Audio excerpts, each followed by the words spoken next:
Hi, this is Mike. Hi, Mike. Okay, awesome. Well, let's get started then. Thanks everyone for joining the webinar today. This is Sarah Richmond. I'm the Director of Communication and Client Success here at Above the Tree Line, which is the company behind Edelweiss. And we've got actually a really great group listening in today. And I have muted everybody's phone lines, but you can submit a question or a note anytime you have one during the next 30 minutes or so as we're talking. We'll be keeping an eye on those, and if we're not able to get to everybody's questions, we'll reach out to you personally afterwards. We want to make sure everybody gets the information that they need, and if you have any questions, we get answers to those. So I bet many of you listening were curious about this. Maybe you use the free version of Edelweiss already, probably to learn about upcoming titles or to access review copies from publishers. And maybe you're curious about what this Edelweiss Plus Analytics thing is and what it can do for libraries. So today we're going to dig into the two tiers of Edelweiss Plus Analytics that we have available to libraries. But we're going to pay particular attention to Basecamp, which is our intro tier, and it includes the State of the Collection report. And we're going to do that because thanks to Equinox Open Library Initiative, Koha and Evergreen libraries are eligible for a free trial, which is pretty cool. So joining us today, we have Mike Rylander from the Equinox Open Library Initiative, as well as John Rubin, our CEO and founder here at Above the Tree Line, and Ruth Bradstreet, who is our Edelweiss Plus Analytics product manager and kind of all-around library guru. John started Above the Tree Line over 15 years ago now. Probably seems crazy to think about that. Starting with some tools for independent booksellers to manage their inventory. About 10 years ago, Edelweiss was launched as a digital catalog platform, and it's really grown from there really to be a hub for the book industry. And when he's not trying to help book professionals work better and read more, he can usually be found watching some sporting event, particularly if it's the University of Michigan. And Ruth Bradstreet here has been at Treeline for a big chunk of those 15 years, and she's worn a lot of hats during that time. As analytics product manager, she works with our libraries to make sure our tools help make their jobs easier. Ruth's also from Scotland originally, and she also does a lot to support our clients in the UK. And we have Mike Rylander on the phone as well. Mike's one of the original Evergreen developers, and he started working in the library world back in 2004. So this is kind of a theme, kind of the 15 years or so. As a founder and now executive director at Equinox Open Library, he oversees all the general operations, but he's still really active in the Equinox development team and the Evergreen open source community. He spends about a third of his time working on new features for the ILS that some of you may be familiar with. So Mike, I'm going to just move to the next slide, and I wonder if you can just tell us a little bit about Equinox. Sure, I'd be happy to. So we founded Equinox in 2007, and our goal has been to provide libraries with all of the services they need in order to make use of open source software. We became a nonprofit in 2017 in order to be able to take some new paths to fulfilling that mission, and our goal is to provide every possible service from support to hosting to custom development to integration that a library might need in order to make use of not only open source software, but integrate that software with all the other platforms that they may use. And after meeting in 2017 with some of the Above the Tree Line folks, we created an agreement to start working together on integrations for the Edelweiss Plus Analytics products in February 2018, and both of the integration pieces that we created in concert with Above the Tree Line were done in the middle of 2018. I don't need to go into any technical details, but like Sarah said, the integrations are relatively straightforward, and we're happy to work with any of our customers to help set those up so that you can make use of those all of the products, but in particular the Basecamp. And we're very excited to continue working with Above the Tree Line on these things. Thanks, Mike. I know from what I've heard talking to our customers in common, the libraries that work with Equinox or Koha and Evergreen, they've really enjoyed working with your team, and the integration's been really easy, and we've enjoyed working with your team too. So I'm going to stop talking, and I'm going to pass this over to John, and we'll take it from there. He'll start with a little information about who we are and what we do, and then we'll show you some of the cool tools. I bet some of them will raise some questions, and so if you want more than what we covered today, just let us know, and we can always jump on a call with you and go over questions in more depth too. So John. Great. Yeah, thanks, Sarah. Thanks, Mike. And I'll just reiterate, doing these demos, I get very excited about analytics, but there's a lot of information here, and we're going to just kind of show you the concepts, what it looks like, how it works, and then I would recommend, sending us an email or Equinox an email, and we can set up something else to talk through your questions or to walk through it with you. And I'll just reiterate too that Equinox has been so great to work with on this, and I think it's fair to say that it's our easiest integration. We work with different ILS systems. But we kind of do. So it's been pretty seamless for the libraries that sign up, and a big part of this is, essentially what I'll be showing you is we pull in data from your ILS system, from your Evergreen or your Koha system, on a daily basis, and it's not patron data, it's collection data.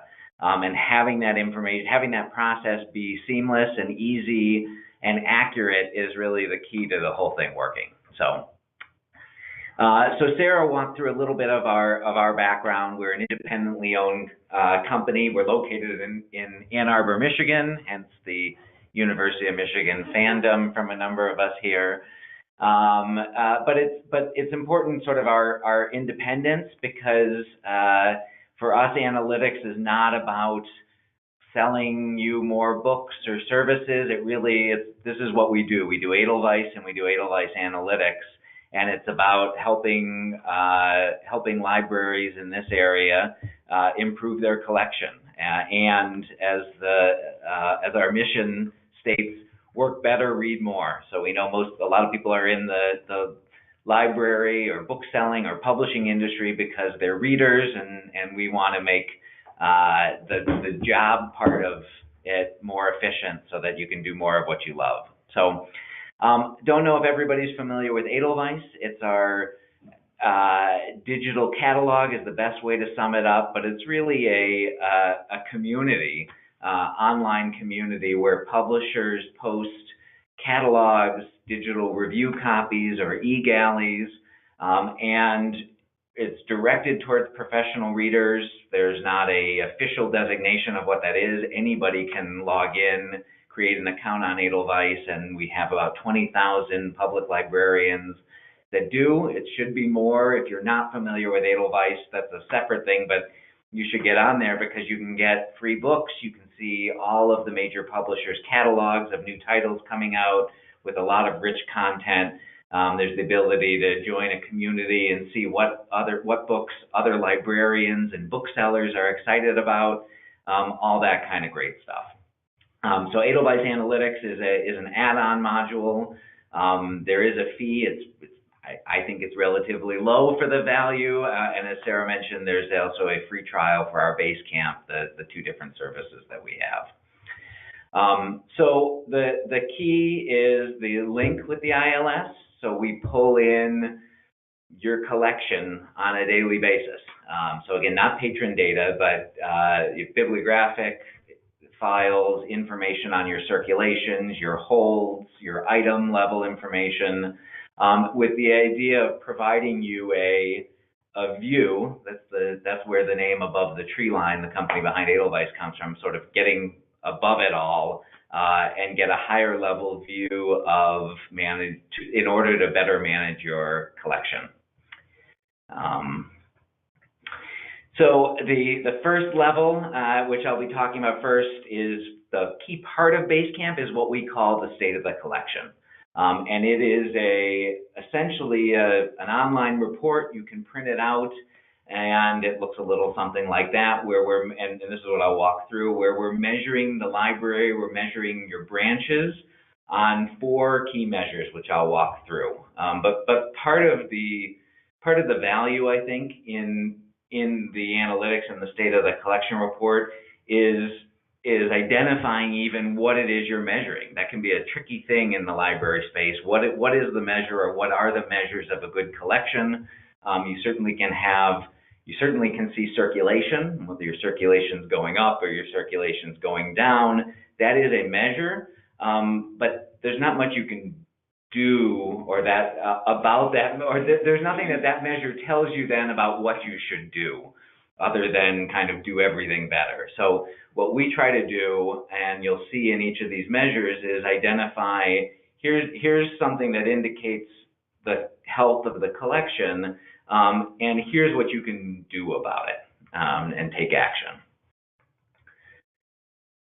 Get to the next slide here. So this is a quick view of what we'll be walking through. I mentioned that it's an online report that you can kind of page through with some standard, I think once you get used to them, pretty easy to read reports.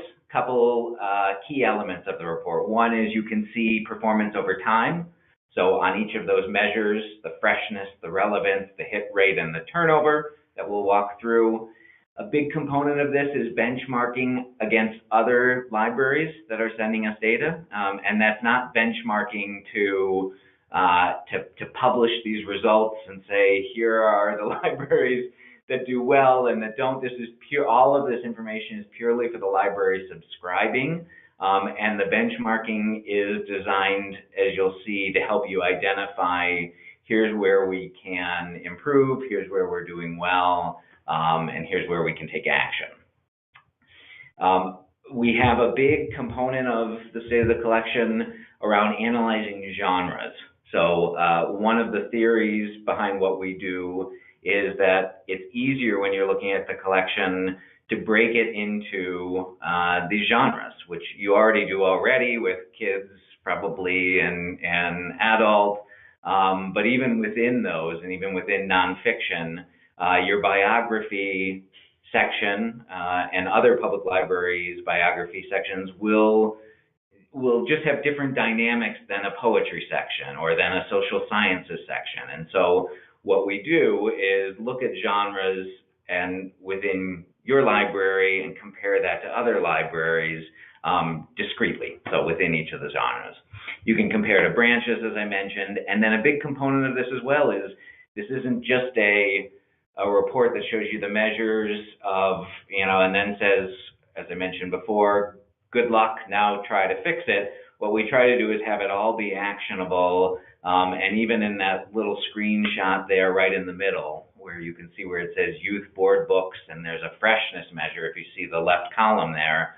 Down in the bottom, there's a pie chart that in the report is clickable, where you can get to the 10, what we define as stale titles, right in the report. So whether you want to weed those or face them out or move them out to a front table, the idea is in all of these things, get down to the titles and make it actionable.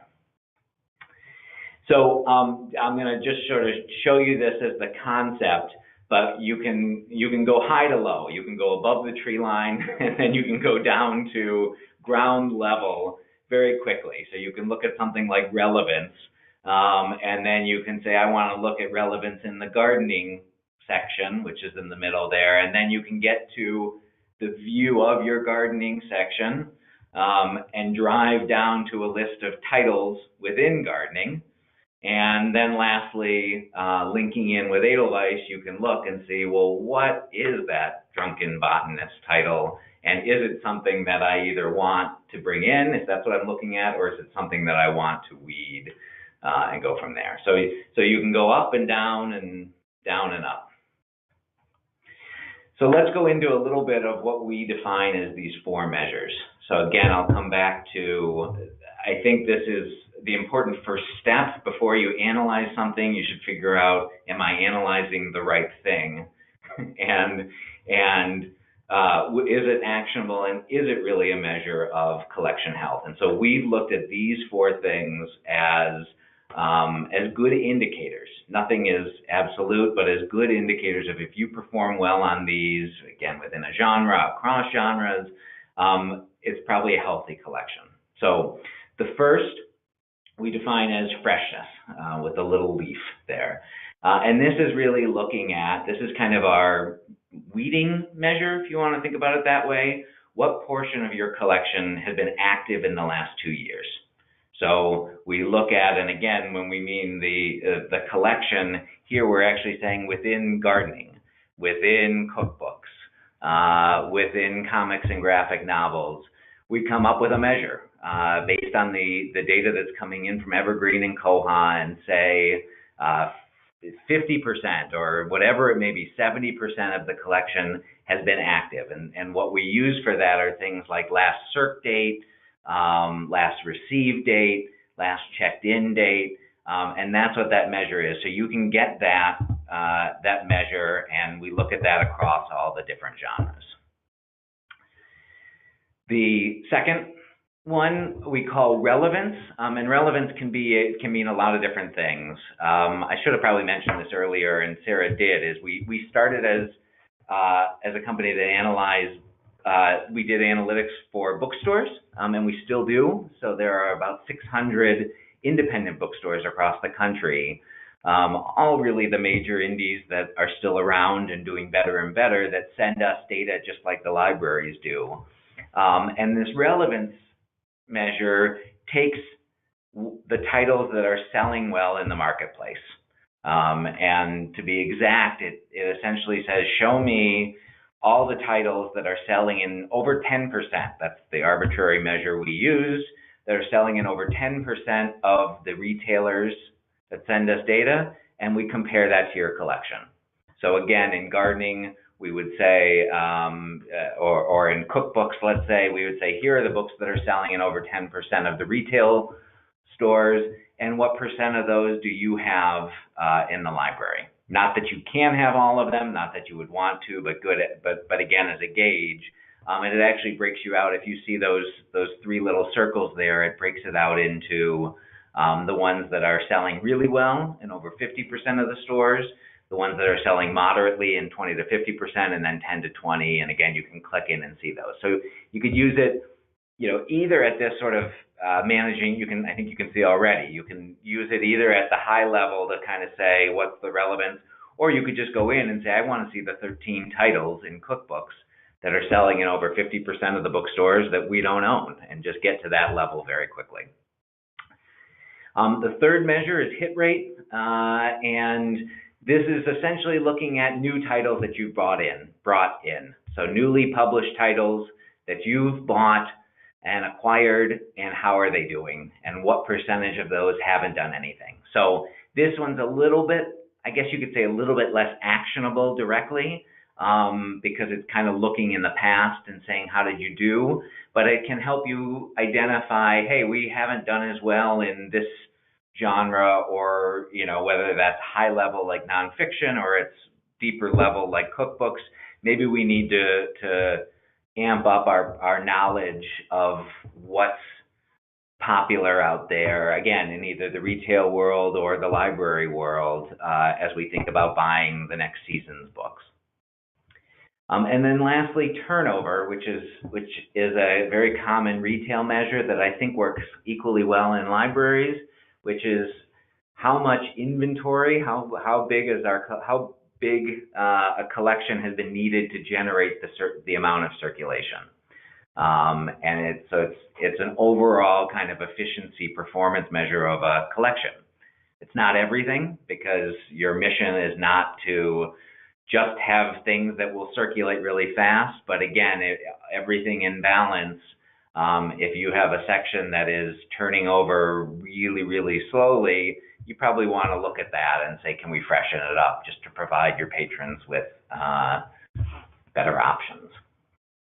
So those are the 4 measures. There was not going to be a quiz on that, but just, what you should take from it is the general concepts of helping you identify weeding candidates, acquisition candidates, and giving kind of a view on the performance of the collection. And so this is just one of the first pages that you would see in the State of the Collection report on your computer like that shows you in color coding kind of where the library ends up on these different measures. And we use the kind of, very common yellow or, red, orange, yellow, light green, dark green. So as you see there, and we'll touch on this in different places, the dark green means just by the numbers, you come out significantly above, the red significantly below. And again, the different colors within the pies are the different genres that we're analyzing. So the cookbooks, the gardening, the comics and graphic novels. And this is just kind of the same thing, where in that pie, it breaks that out, where you can see that the dark green is the sliver because you have 3 genres there, which are board books, juvenile nonfiction, and juvenile animals. And everybody is different, and everybody will be different. And this is just for you to look at and basically be able to say, where do we want to look based on what we know about the library.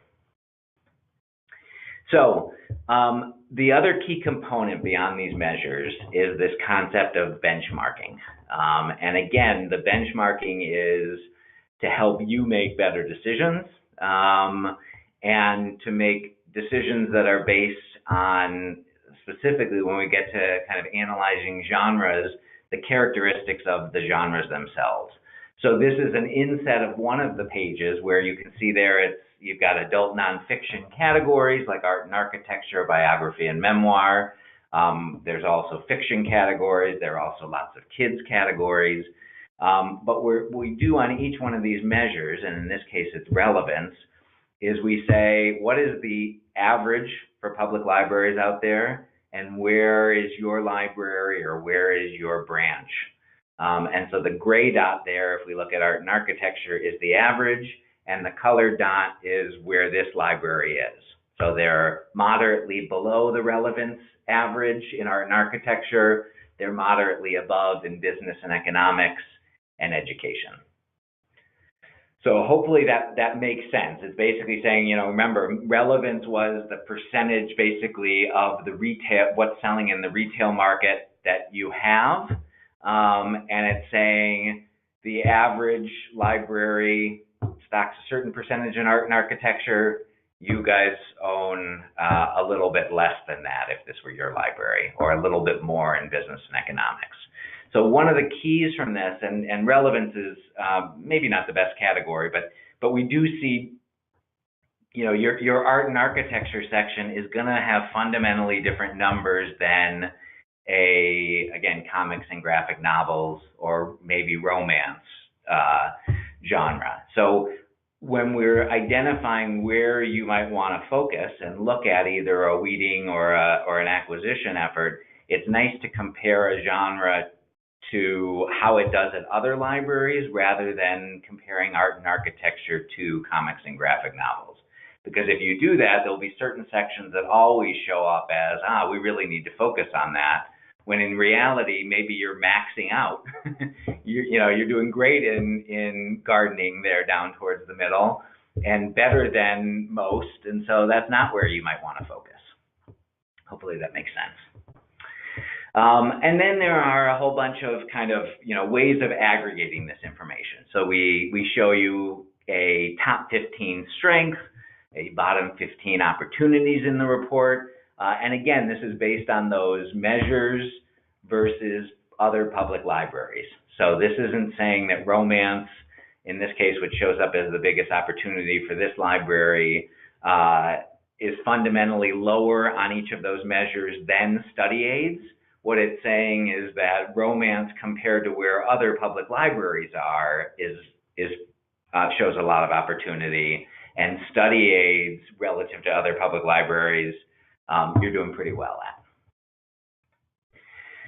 So this is really where this page is what we call the genre detail page, where you can come in here for each one of these genres that I've been talking about. And if you don't want to, or even if you do want to look at kind of the 30,000 foot level that we've been talking about, this is where you come down and look at the 100-foot level, where I'm saying, let me see my business and economics section, or let me see any one of the different genres in the library, and get very quickly to what does it look like I might want to read? What does it look like I might want to acquire? What is it? How is my buying? How have I been doing on my buying? Is this genre turning over compared to other libraries? So the nice thing is each genre looks the same. So once you learn how to read this page, even though there's a lot on here, you've learned how to use the system. So freshness, if we just take that one as an example over there on the left, what it's saying is that 53%, we run this monthly. So in January 2019, 53% of our business and economics section was, quote, fresh, which means there'd been activity in the last 2 years. What the inverse of that, of course, means is that 47% are stale and haven't had activity. So that's what those 2,260 stale titles in that blue pie chart to the bottom left are. And I can quickly jump in there, and if we click the next page, I think we've got oh, no, we don't have it. But we showed the example before of I can get right to the list of what those titles are and see, and then make my decision. So the idea behind everything we do, I think I mentioned, is we're putting the information in your hands, who knows the library, to be able to say yes, no, maybe, and go from there. A couple other components of the system. Analytics can often fall by the wayside with everything that everybody does in life and work. So we try to make it very front and center. When there's a new state of the collection report that runs, you get an email. You can set that up to have anybody on your staff receive that email that says, here's the new one ready for viewing. The frequency does depend on the subscription level. So you can either receive the state of the collection monthly, quarterly, or twice a year. And so you'll see that there, and it gives you kind of your overall measure, and then you can click right into it. If you do use Edelweiss and know what I'm talking about when I talk about widgets on the home page, you can put a widget on your home page that links to the state of the collection report. Last thing that I'll walk through, I think I'm doing okay on time still, is just some of the things that we've seen from running this for a lot of public libraries that also I think just kind of help to show what the kind of insights you can get. So we saw an inset of this page before, where if you remember, this is by genre. Each one of the gray dots is the average public library, and the colored dots is the library we're looking at.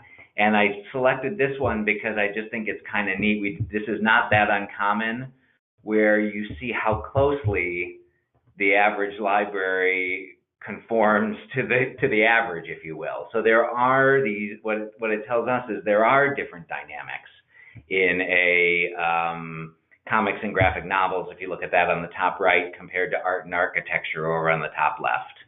The average library performs at a different level in comics and graphic novels than art and architecture, and so does this library. And we don't see this isn't uncommon that trend holds.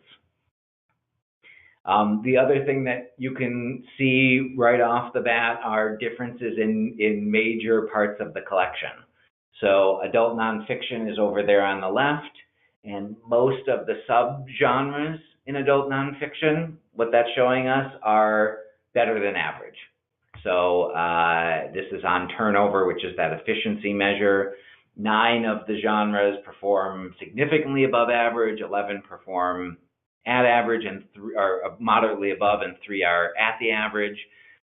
Adult nonfiction over on the top right, pretty good. 8 at the average, 2 above average. And if you look at the youth section, there's a lot more orange. So which means less, kind of consistently. So again, not not to beat up on the selector that manages the youth, but this is what the numbers show. And there could be dynamics about the library, there could be dynamics about the patron base that you're serving that make this the case. We've talked to a number of libraries that will look at this and say, oh yeah, well our youth section is up on the 3rd floor, and you can make those decisions. There are always trade-offs, but at least you have the information to know, and maybe there are things you can do in terms of buying or where it's located or weeding to help this kind of thing. And then lastly, this is a library where you can see the effect of retail data. So this is showing a strong correlation between the top, which is the percentage of retail titles that are selling well that the library owns, again by major section, and turnover. So adult nonfiction, this library has a lot more, it basically scores higher on that, which means they're carrying a lot more of what's selling in the retail space. Fiction. Adult fiction, did I say nonfiction? Sorry, yes, adult fiction. And you can see that also that the turnover, which is the efficiency metric, mirrors that. Whereas in youth, they're stocking or own less of what's selling in the retail market, and you can see turnover matches with that. So we don't always see that because it's just one factor, but you can sometimes see that. And here's the example I was looking for before, where you can just click right in and see title level detail, either for stale titles that you might want to weed, or popular titles that you might want to bring in. So that is the state of the collection report. I'm going to hand over to Ruth to talk a little bit about the other features that you get, especially if you're an Edelweiss user. I think there's some really cool things that are integrated within Edelweiss. Yeah, thanks, John. So when you sign up for Basecamp, in addition to that nice reporting, which is fairly standalone and kind of, John said you can print it, and it's also a bit of a snapshot where we look at these comparisons at a moment in time and then give you a comparison a month later or whatever the period is. But with Basecamp, you also get some different integrations as well, because we have to pull in that ILS data. In most cases, we're getting it every night. So we're pulling that in anyway, so we can show you some extra data when you're just using the regular part of Edelweiss. So it's a little bit more dynamic, although it's not really reporting in the same way. So for example, if you're familiar with Edelweiss, if you've been using it maybe as a selection tool or just to download digital galleys or for both, you'll be familiar with this kind of thing. So there's pages in Edelweiss that have lists of titles. So it could be a catalog that you just opened up, you're curious about the latest Penguin titles or something. Or it could be a list within Edelweiss. We've got various headings, things like buzz and tags, and you can also just do searches, and you sort of end up at a list of titles. And in those circumstances, you're going to find this green bar, which people that don't have Basecamp would not be able to see. So that green bar at the top, I know it's really small, but what it's showing you is that on the left-hand side, it's showing you peer data. So this is percentages of either sold or searched. You can choose between looking at the retail market that John was talking about or the library market, and you can just flip it by clicking on a little house. So in the retail market, this book is sold at 92% of the bookstores that we work with. Oh, thanks, Sarah. In case you can't see that tiny little number. It's sold at 92%. If we flip that over to libraries, it would show you what percentage of the libraries we work with is searched at. And it's on hand at almost 80%. Almost everybody has it, and some people have it on order. So you would see that for every single book. And then you also see an extra sort of cue there is on the cover of Educated, you'll see there's a check mark. And that tells you that you own that book. And depending on which branch you're looking at, it will be specific to the branch or all of them. So it says, okay, you're fine, you have that. You probably know you have it, it's such a popular book. And you can see on the right, there's a separate selector to pick the branch. So you can switch between branches if you wanted to know the difference there. And then also on the upper right part of the green bar, below where it says Random House, that's just the imprint name for the book, there's a little, that little map selector thing is where it shows you that list. It doesn't show you that list, it's just a selection, but that is the branch you're looking at. If you put the cursor over it, it will tell you which branch you're looking at. And then the numbers to the right are the number that has searched at that branch, the number that is in the holdings of that branch, and then the third one would be the number that's on order if you happen to have it on order at that branch. You can select all, and you can see too. So if you select all, it will combine all of the copies you have at all of the branches. So that is, I think, very helpful if you're looking at selection. And just to mention too, if you're not familiar with Edelweiss, you see there's a lot of information on this title. Of course, it's a really big title, but this is even just the kind of scraping the surface of the content about titles in Edelweiss.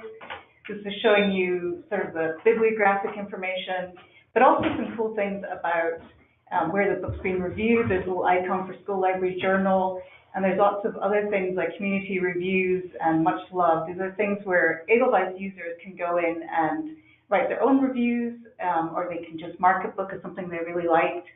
And then even below that, there's an area that says content, and there's a ton more content under there. So it will have the description of the book, summary about it. It will have a biography of the author, where she is, where she came from, and also all the kind of reselling information, which more and more libraries are finding useful to see things like the way that a publisher has positioned a book. So just to remind you, we get this data from publishers directly. We work with almost all the publishers in the United States.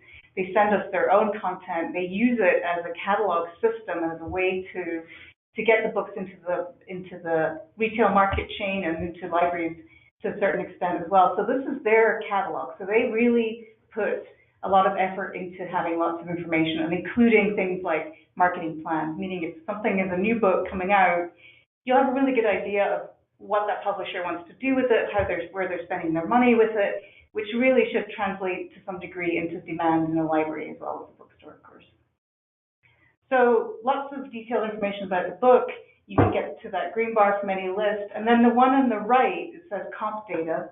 So another piece of the content that publishers provide is comparable titles. So they will say, for the distance, these are some comparable books, maybe books by the same author, similar subjects, but the publisher decides what they think they would be. So that if you're looking at those as somebody that's doing selection, you have an idea of how those other titles performed for you, and you can make a better guess at how to approach the acquisition of this title.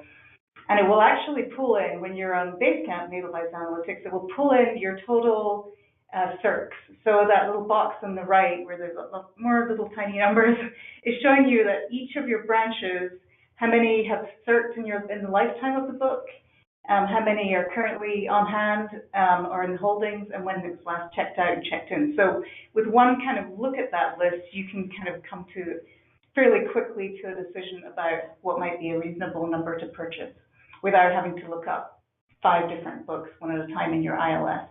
So that's something that most people that have this data in Edelweiss find tremendously useful. And I mentioned the buzz. I'm going to just talk a little bit more about buzz. And this actually came from a buzz list. You can see the buzz options on the left. And that's also something that you get.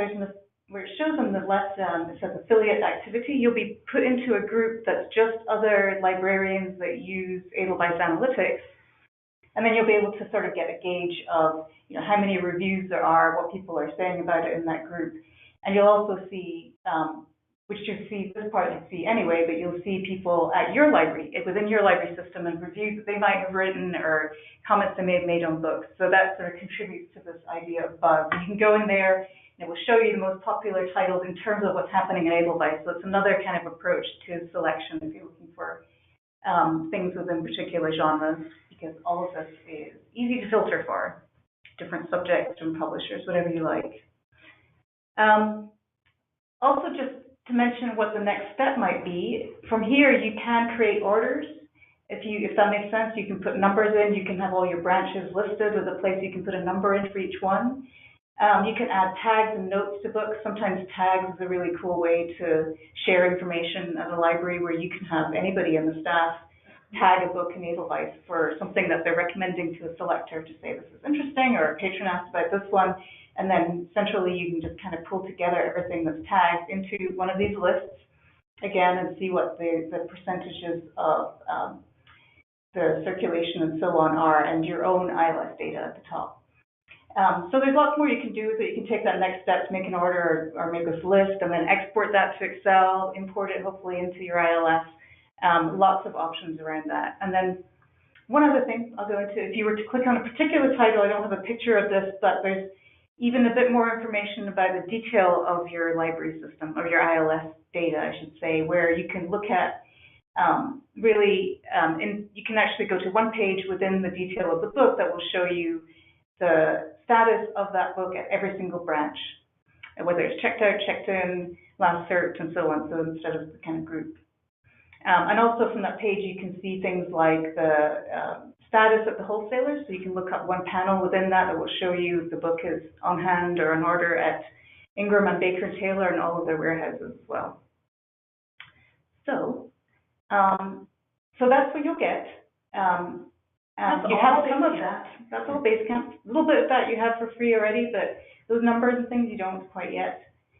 And I'm just going to quickly mention Summit. This is our next version, which you don't get, but you're welcome to upgrade to, because once we're getting your ILS data, it's really very easy to bring you into a whole other version of Edelweiss Analytics if you're interested in that. And it's kind of its own world. It has a separate tab, and you can come in here and you can see the status of your holdings compared to other libraries. You can see what you don't have compared to what they do have, and what's selling or what's circling. You can analyze your own holdings, compare apples to apples, see what's going on, compare your branches to each other, see what's happening over time in those little graphs, the line graphs down below, and all kinds of really fun stuff. So I just wanted to give you a quick.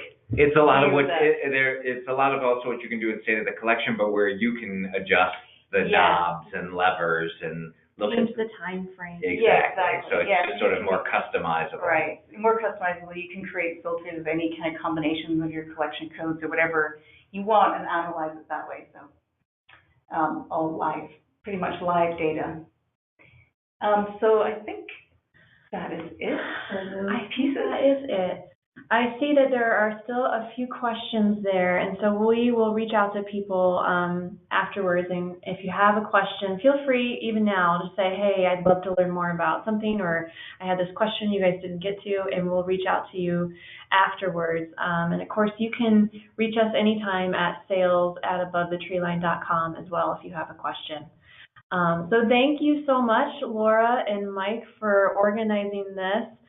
We've really loved working with the Koha and Evergreen libraries, and hopefully we can work with many more. Yeah. So thank you, everybody. Thanks for your time. Thank you for your time.